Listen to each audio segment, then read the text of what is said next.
Welcome, my fellow night owls, to Haunted Owl. I am your harbinger of horror, your spectral storyteller. Join me in the depths of fear and fantasy.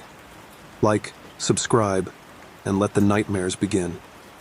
Title: The Stranger in the Pumpkin Mask. Halloween had always been my favorite holiday, a time when the mundane transformed into the mysterious and the ordinary into the eerie. This year, however, Halloween would become a night I'd never forget. A night when the line between reality and the supernatural blurred in the most unsettling way. As the sun dipped below the horizon, casting long shadows across the neighborhood, I slipped into my homemade costume, the one I'd been planning for months.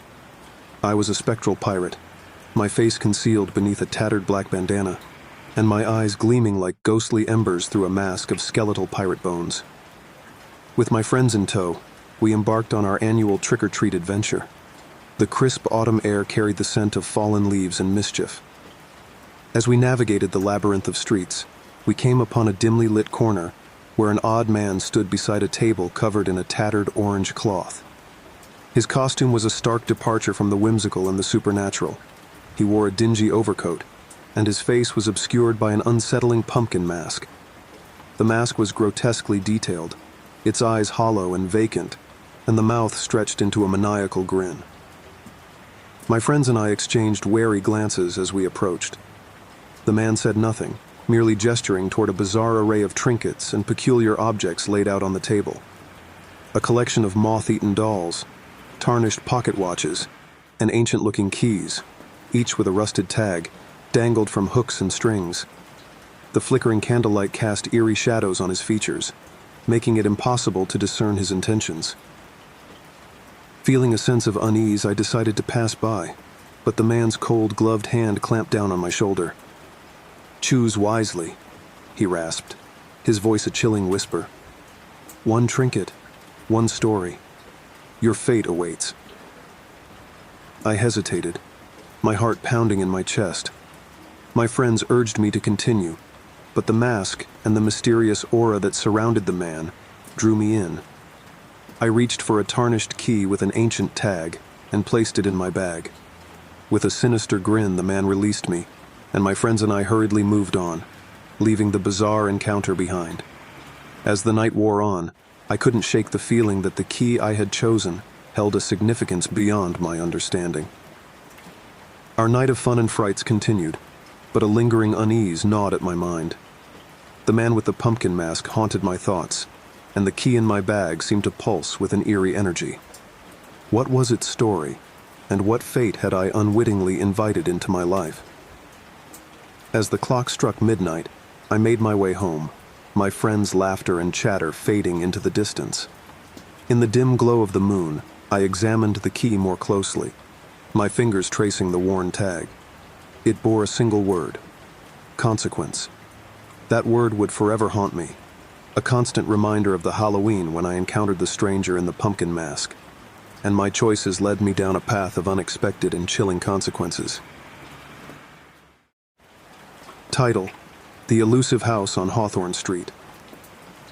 On a brisk Halloween night, John and Sarah, loving parents to their two young children, Jake and Emma, set out for a night of trick-or-treating in their quaint suburban neighborhood. The moon hung low in the sky, casting long shadows over the houses, and a distant owl's hoot added an eerie ambiance to the evening. The family had heard rumors of a mysterious house on Hawthorne Street, an abode that nobody seemed to agree on its exact location.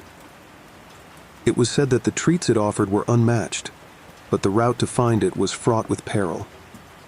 As they walked along the dimly lit streets, they overheard whispers from other parents, tales of the elusive house's ever-changing location. Some said it appeared at the end of the cul-de-sac, while others claimed it was hidden deep in the woods.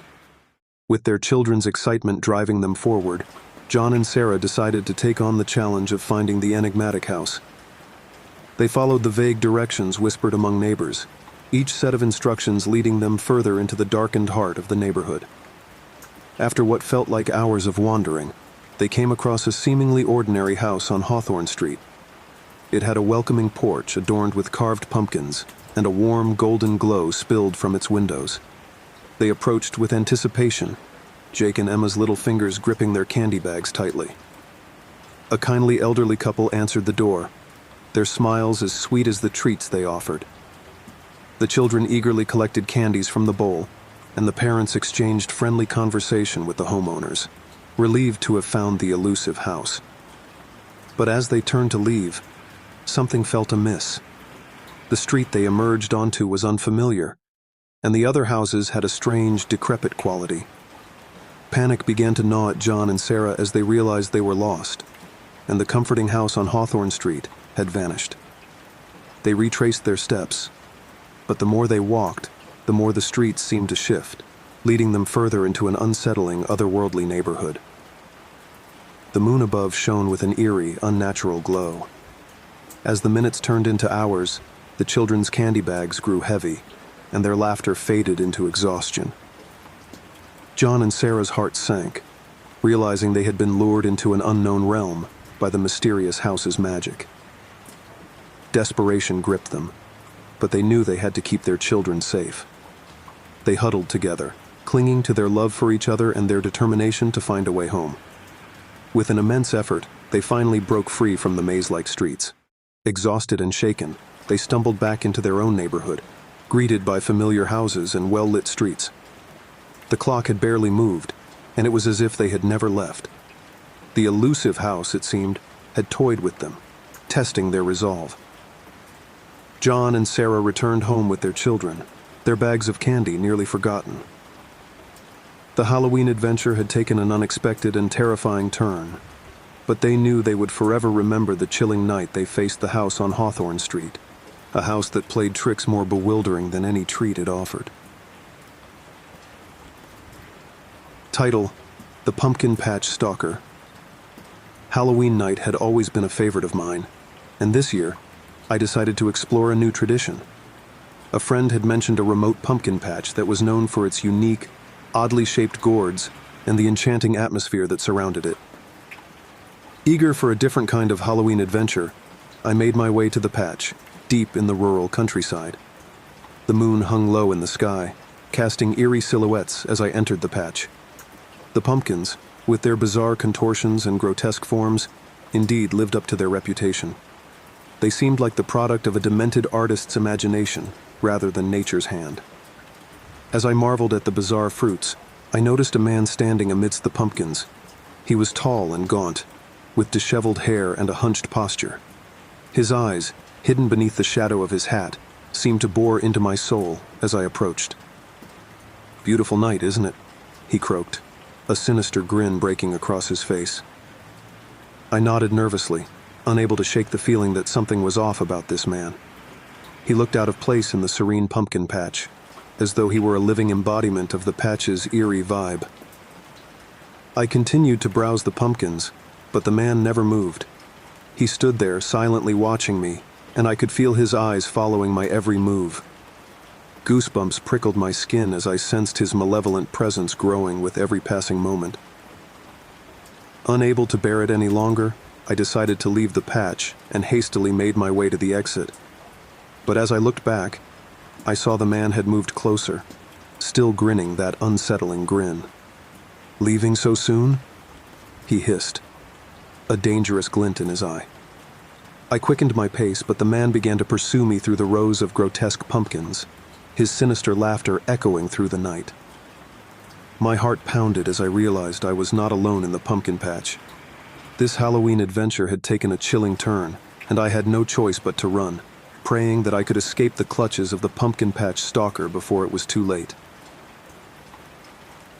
Title: The Haunting Shift. Working at Spirit Halloween had always been a dream come true for a Halloween enthusiast like myself. Little did I know that this October, my dream would turn into a nightmare. As the sun dipped below the horizon, casting long, sinister shadows across the aisles of costumes, I geared up for my night shift. The animatronic monsters seemed to leer at me with their mechanical eyes, and the fog machines belched forth their spectral mist, creating an eerie atmosphere. I was stationed in the costume section, helping customers find their perfect Halloween disguises. The night was uneventful, aside from the occasional jump scare from an overzealous animatronic. That is, until I noticed him. A man, tall and gaunt, with hollow eyes that seemed to bore into my soul, had been lurking near the back of the store. His presence sent a shiver down my spine, and every time I turned to check on him, he was gone, only to reappear in a different corner, his gaze fixed on me. Closing time came, and I let out a sigh of relief, eager to leave the unsettling atmosphere behind. I walked out of the store, the cool night air providing some comfort. But as I turned down the dimly lit street towards my apartment, I couldn't shake the feeling that I was being followed. Glancing over my shoulder, I saw him. The same man from the store, his pallid face twisted into a sinister grin.